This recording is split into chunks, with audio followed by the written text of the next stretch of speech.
Hello everyone, welcome to a new video for Bitcoin dominance analysis. As I promised, of course, one of the analysis that we do every week or every weekend wants to see, of course, what's going on in the dominance of Bitcoin and what it has much higher possibility to be much more volatile, I would say, or much profitable. Is it Bitcoin or the altcoins?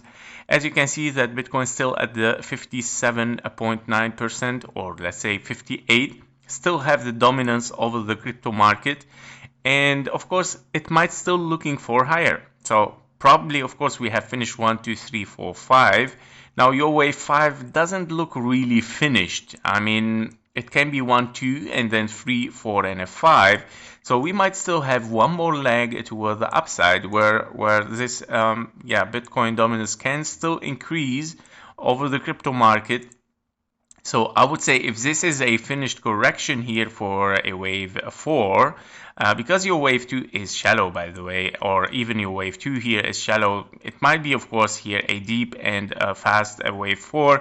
And of course, close a little bit with time with it. So very, very possible to move one more leg toward the upside. Or in case, of course, it was like a still corrective as an A, B, and a C, we would like to reach the 1-to-1 fib level at 53% for Bitcoin dominance, which of course still have dominance over the crypto market, meaning that the moves of Bitcoin or the capital market still, of course, much more higher in the Bitcoin rather than the altcoins.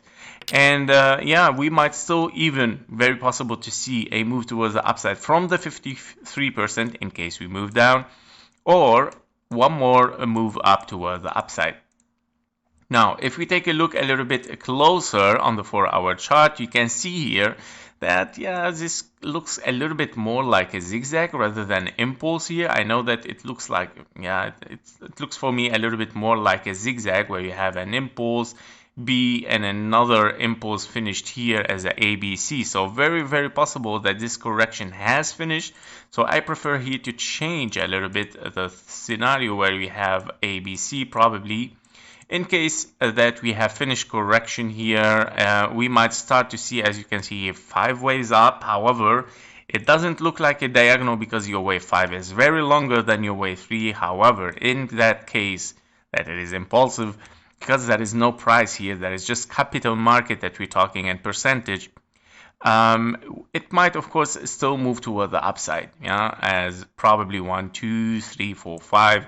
And as you can see, it is still impulsive as well here. We see 1, 2, 3, 4, 5. ABC probably, meaning this 1, 2, 3, 4, 5. Meaning it is very possible that we move toward the upside. That Bitcoin still, of course, gaining capitals in the crypto markets. So very possible, guys, for this week that we still see a dominance for Bitcoin. We might see some moves toward the upside. And I would like to, of course, go a little bit in the Bitcoin chart here to show you something as well, that on the daily here, on the next week coming, we have a very, very interesting week full with news, meaning that we might see a very volatile week, right? So that might, of course, be interesting, and especially that the most interesting news are the interest rate, which is, it is exactly on the 15 January. We have the interest rate and the inflation rate. So that is a very, very interesting news that we would like to watch, which is, of course, I think this is gonna be on Wednesday.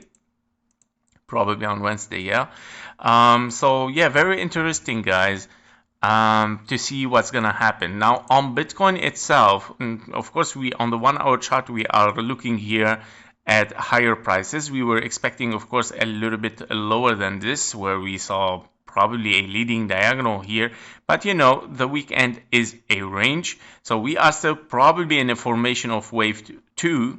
So your wave 2, of course, in this weekend has moved or shifted for longer sideways, right?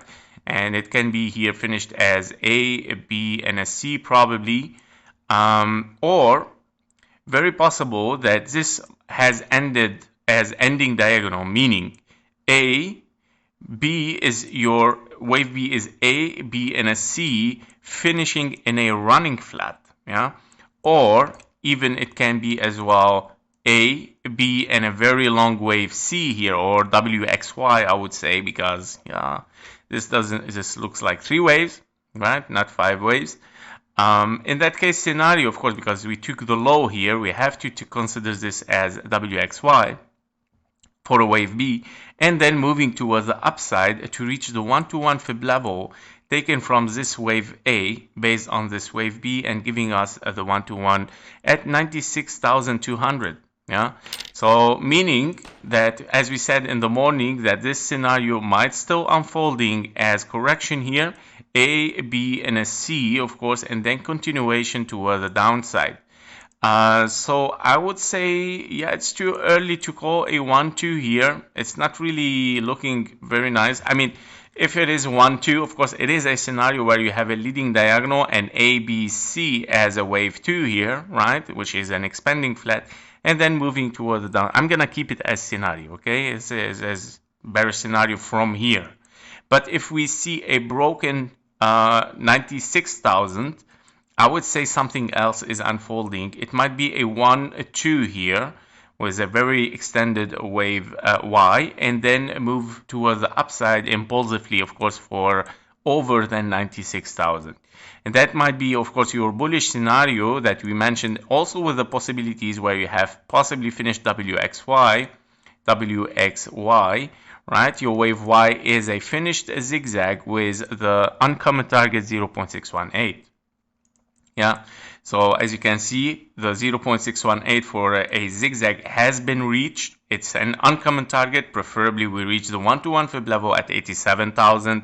However, we have to consider all possibilities, guys, and we have to stay safe, yeah, to see what's gonna happen. Now, if the price break over the 1-to-1 fib level, meaning, yeah, it is a possible scenario that we move higher. If we start to move down, therefore, of course, all the bearish scenarios start to work here. Yeah, we have a lot of bearish scenario, continuation for a zigzag, for example, for a 1-to-1 fib level, or ABC in an expanding flat, 1, 2, 3, 4, 5, or even a bearish scenario, much more bearish scenario, which is a 1-2 formation, then 1-2 again, and then 3, 4, 5, 4, 5 toward the downside, of course, to close our CME gap.